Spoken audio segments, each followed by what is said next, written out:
Hello class 5th। आज हम chapter number 6 start कर रहे हैं। भिक्षा पात्र यानी प्रेरक कहानी है जिससे हमें प्रेरणा मिलेगी। भिक्षा पात्र, भिक्षा क्या होता है? भिक्षा होता है आप भीख मांगने का जो कटोरा होता है उसे भिक्षा पात्र कहते हैं। भिक्षा होता है भीख मांगना। पिछले 2-3 साल से ठीक तरह से बारिश नहीं हुई थी। भयंकर सूखा पड़ा था। धरती में जगह जगह दरारें पड़ गई थी। पेड़ पौधे सूख गए थे। पशु पक्षी प्यास से व्याकुल थे। पक्षियों का कलरव भी कम ही सुनाई पड़ता था। ना जाने भूखे प्यासे कहाँ दुबके बैठे थे। पिछले 2-3 साल से ठीक से बारिश नहीं हुई थी। भयंकर सूखा यानी कि अकाल पड़ गया था। हर जगह जल की कमी हो गई थी। धरती में जगह जगह दरारें पड़ गई। धरती का पूरा पानी सूख जाता है तो धरती क्या हो जाती है, टाइट हो जाती है ना, तो उसमें दरारें पड़ गई थी। पेड़ पौधे भी सूख गए थे। पशु पक्षी प्यास से बेचैन हो गए थे। पक्षियों का कलरव भी कम सुनाई पड़ता था। कलरव मतलब आवाज़। पक्षियों के चहचहाने की आवाज़ भी कम सुनाई पड़ती थी।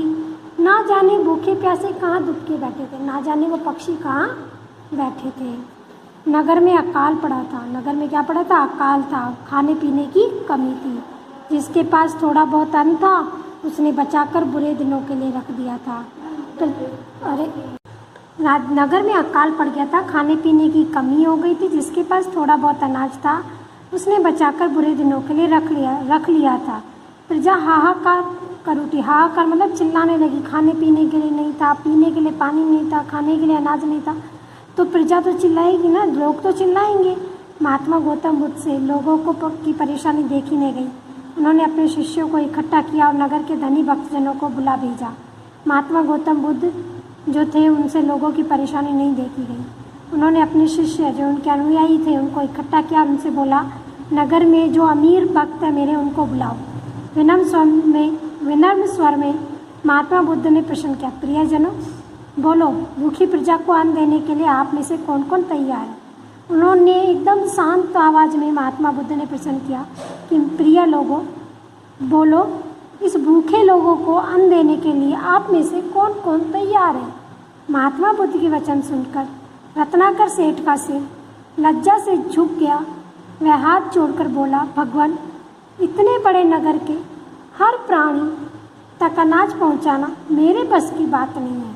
महात्मा बुद्ध के बातें सुनकर के रत्नाकर सेठ शर्म से झुक गया और वह हाथ जोड़कर बोला, भगवान, इतने बड़े शहर के हर इंसान तक, हर प्राणी तक अनाज पहुंचाना मेरे बस की बात नहीं है। अब महात्मा बुद्ध की नज़र सेनापति जयसेन पर पड़ी। जयसेन ने कहा, प्राण देने से यदि जनता को अन्न मिल जाए तो मैं पल भर में तैयार हूँ, लेकिन मेरे घर में इतना अनाज नहीं कि पूरे नगर का पेट भर सकूँ। महात्मा बुद्ध की नज़र जब सेनापति जयसेन पर पड़ी तो उसने बोला, अगर मेरी जान देनी पड़े और मेरी जान देने पर अगर जनता को अन्न मिल जाए तो मैं तैयार हूँ, लेकिन मेरे घर में इतना अनाज नहीं कि मैं पूरे नगर का पेट भर सकूँ। तब धनी धर्मपाल बोल उठा, भगवान, मैं तो पहले ही परेशानियों से दबा हूँ। बारिश ना होने से मेरे सब खेत सूख गए हैं। बीज के लिए रखे अनाज से किसी तरह परिवार को आधा पेट खिला पा रहा हूँ। तभी सेठ धर्मपाल बोला, भगवान, मैं तो पहले ही परेशानियों से दबा हुआ हूँ। बारिश नहीं हुई इसलिए मेरे सारे खेत सूख गए। बीज के लिए जो मैंने अनाज रखा था उसी से मैं मेरे परिवार का आधा पेट भर पा रहा हूँ। मैं पूरे नगर को कैसे भोजन दूंगा? सभी एक दूसरे का मुंह ताकने लगे। तभी भीड़ में से अचानक एक युवती सामने आई।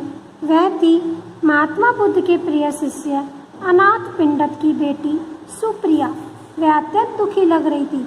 आंखों से आंसू पोंछकर उसने बुद्ध देव की चरण छुए और मीठे स्वर में बोली, यह तुच्छ सेविका आपकी आज्ञा का पालन करेगी।